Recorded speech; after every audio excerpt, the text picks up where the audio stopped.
Hey everyone, welcome back to today's episode of YYC Business Speaks. Today we are with John and he is with Creative Tech Works. Hey John. Hey Julia, how you doing? I'm doing really great. How are you? I'm awesome. As awesome as it gets for the day? As awesome as it gets. I love it. Very cool. Tell me a bit about your business. Creative Tech Works. So I started off in the home automation industry. Actually, I guess structured cabling back then. So really wiring homes for any kind of technology that you can think of.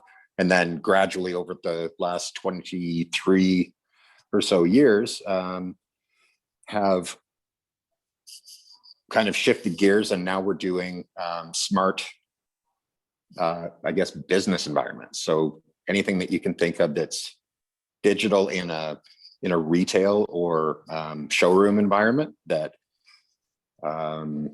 allows for things like digital signage or a sound system that plays, music that's appropriate to your whatever your venue is, runs commercials that are for your product, for your service, your business, and a number of other digital technology integrations that just allow people to run their business regardless of the variety of technologies that might exist in their store or showroom.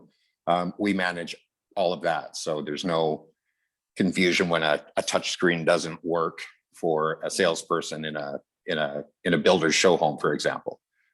We go ahead and monitor and train each person, and then provide the equipment, standardize it, deploy it, and then service and support. And so it's pretty exciting. We get to do some really cool projects because we work in the marketing world, so we get to kind of do some whiz bang, real wow factor audio, video, and automation projects. It's pretty neat. Right. That's cool. That's neat because you walk into a show home or you walk into a storefront or whatever, and you don't think of the things that go on in the background to make the store work. And now as you're talking about this, I'm like, oh yeah, there would need to be someone that puts all that together. And that would be you. That's so cool. Yeah, that's us. Like we kind of liken it to, if you've ever seen Minority Report, there's like Tom Cruise is walking through a shopping center and there's all these holographic signs that are speaking to him and making offers to things he wants. Yeah. We're kind of trying to provide the foundation to that future. So. Wow. That is so neat. Okay. Who do you serve, or who is your best customer? I think that, so who we serve, who we've specialized in the short term anyways, is because of my background in new home construction, shifting and working for new home builders. There's a lot of technology packed into every sales center. And there's an opportunity as well to take some of the data that our systems can provide to generate business statistical data for management, for marketing, to determine how many people walk through the front door, what time they walk through, compare that area to area to area, and just be able to make some business decisions from that, knowing what works, what doesn't. Just gives a little more information. So that's our current kind of target. Right now it's keeping us pretty busy. We've got a lot of product development stuff. We're constantly adding new features and functionality to our base packaging, which is it's super exciting. Like, it's just we keep creating new applications within what we're already providing. So it's a pretty exciting platform. Yeah, that's so cool. I'm like a nerd for statistics. So when you're like looking at what works and the numbers that are coming in, I'm like, yes, right. That is what I'm all about, especially as a business owner. Like, it's so important to track those numbers and be able to know what's actually happening in reality, as opposed to like what you just think is happening. Yeah. And I know that, from a management perspective and from a, an ownership perspective, there, I would say everybody wants that data. So they may be asking, their salespeople to have like a little tick sheet and write down the time. But honestly, the reliability of that data is suspect, always going to be, right? Yeah. Area to area, people forget and they just go make it up. I'll go, oh, there's 7 people, wasn't there? Or yeah, whatever. This is just set and forget, and the reports come automatically. Yeah. That's something that we've developed, which is, yeah, it's pretty exciting. Super cool. What's been the greatest impact the pandemic has had on your business? So initially, so I was winding down when COVID began. I was winding down my previous act of my business, I guess. I was getting out of the residential new home construction market. It's a very difficult market to be in. And what we were experiencing right off the bat is usually that type of work consists of doing work while the house is under construction. But then when people move in, we also add electronics, and we were just not able to get into people's houses for the first few months. So there was a pretty big disruption on people getting what they wanted, number one. Yeah. We had, obviously some manpower challenges. We had people and not enough work to do. And then so we had to lay people off, which is never good. And then by the time, that we were allowed to go back into people's homes, there's disruption to supply chain. We couldn't get a whole bunch of products, and then we didn't have the people. So it was really disruptive for us. Took the summer to retool a little bit, and now with the new direction that we're headed in, it's in this new world.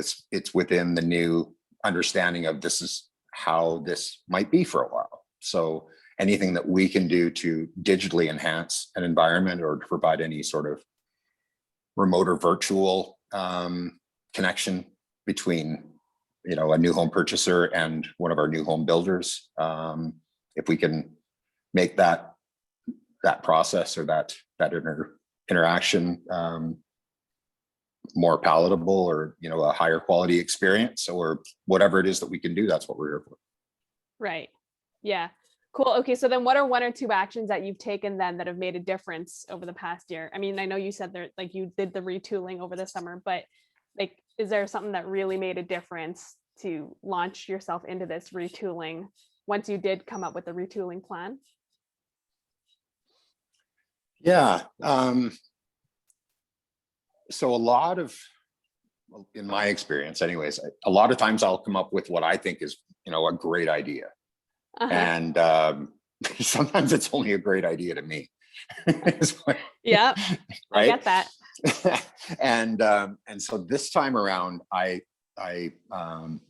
me and Trat believed we were exposing an interesting and unexplored niche. And the more we dug into it, the more we looked at it and said, wow, this is like really deep. Like there's a lot of opportunity here, and there's really nobody looking into it that we can see. And so going out and really getting the, speaking to the people that are actually going to be working with the technology. So speaking to new home salespeople, speaking to management, speaking to marketing, and, saying, if we could do this, what would that be like? If we could do this, what would that be like? And really getting that validation and acknowledgement, and seeing them getting excited about it, got us, connected to the fact that we were on the right track. So that action of really going out and getting, instead of us just thinking this is a great idea, really getting from them that, this would be really helpful to us. Yeah. So that was one thing. Another, I think this is maybe I'm not sure if I'd necessarily call this an action. It's a series of actions, but I've been in a family business or my own business since I was 19, something like that. Right. And I've had a variety of partners in different enterprises and ventures over the years, and I've yet to have one that ended well. And So over the last, I would say 10 or 15 years, I would never even entertain the idea of working with somebody else, having a partner. Mm-hmm. And I realized that it was just restrictive for me. And it was based on people I don't even talk to anymore that were, from 10, 15, 20 years ago. So opening up this possibility that maybe I can work with somebody instead of just being resigned to partnership doesn't work has led me to an amazing partnership actually with Trat. So it's we're a 1-2 punch. Yeah. And so yeah, that's something that I think it's always good to try and shake yourself up from what you think you believe and take a fresh look once in a while. Yeah. I mean, you're a different person too from who you were 10, 15 years ago. Hell, I mean, you're a different person from like 4 years ago. From 10 days ago, for that matter, in some ways. But yeah. You're right. Yeah, I am a different person. And yeah, just because things went a certain way in the past doesn't mean that's the way they're going to go in the future. Otherwise, what the heck am I doing anyways? Yeah, right? exactly. Yeah. Yeah. So that's cool. Okay, it's been said that smart people learn from their own mistakes, but wise people learn from the mistakes of others. So what's 1 or 2 mistakes you've made along the way that other entrepreneurs can learn from? I don't know if we have that much time. We don't, so keep it short. No kidding. I would say I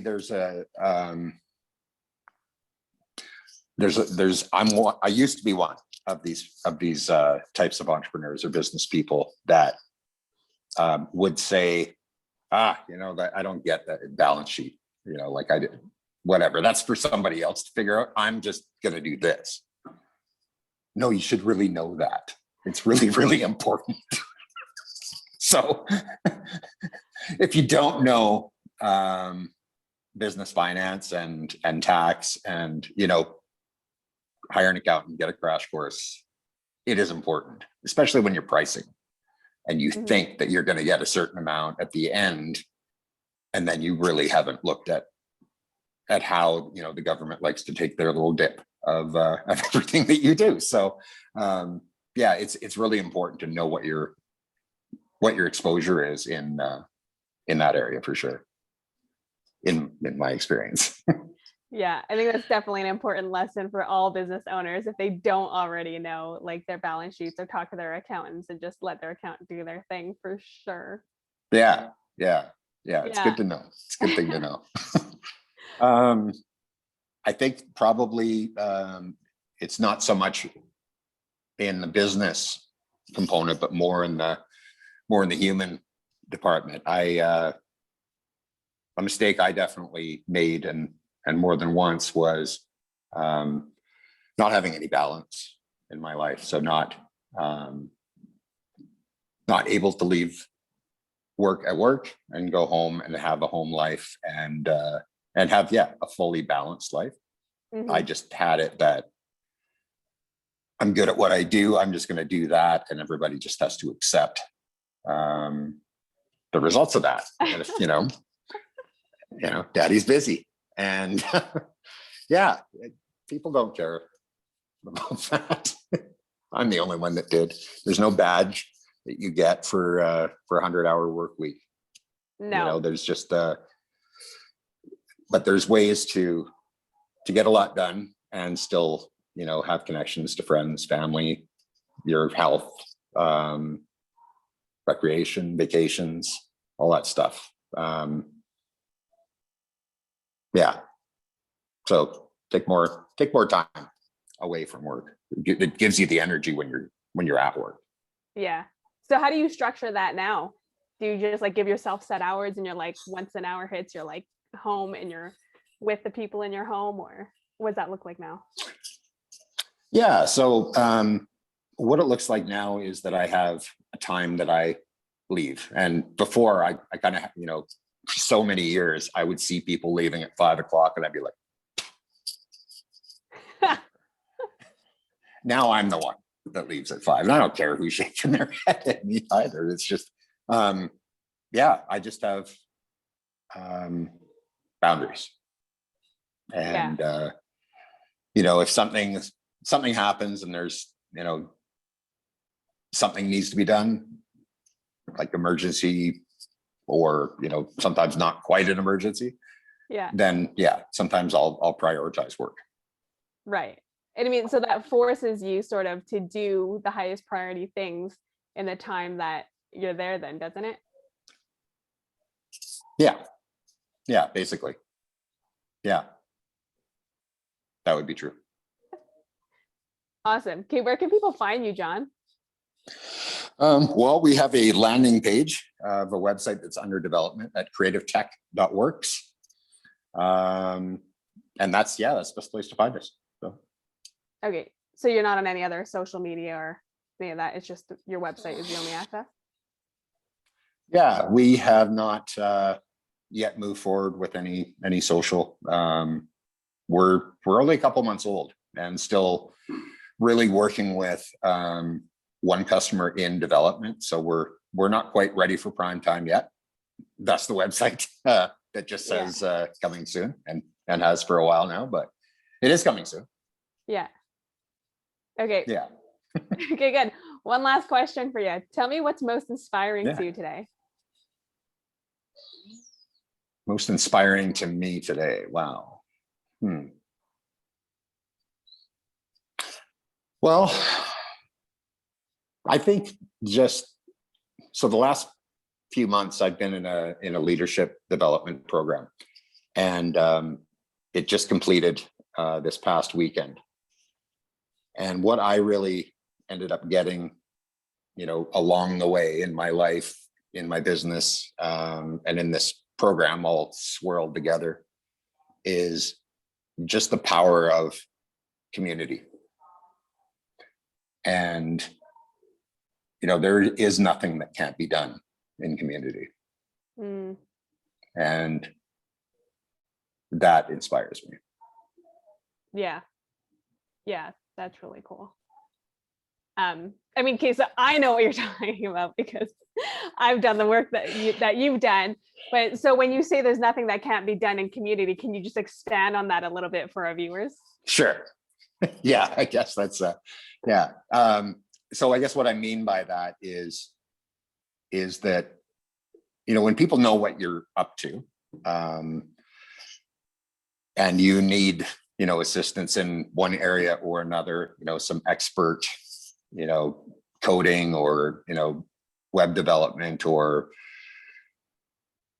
creative writing, or hey, who has a 1-ton cube van, or just so many people in my life and my circles, friends, family, either have access to that or know somebody that does. And as a result, when you reach out for a contribution to your people, sometimes you get really surprised with what comes back. Yeah. Makes anything possible. Powerful. Yeah, that's powerful. Thanks for delving into that a little deeper. Yeah, no. Yeah, that was worth it. Okay, good. Well, thanks for joining us on this show, John. Is there any final words that you'd like to say before we end this conversation? No, I don't think so. Thanks for having me. Yeah, you're welcome. This is a really great call. Talk to you later. Sounds good. Thanks. Bye.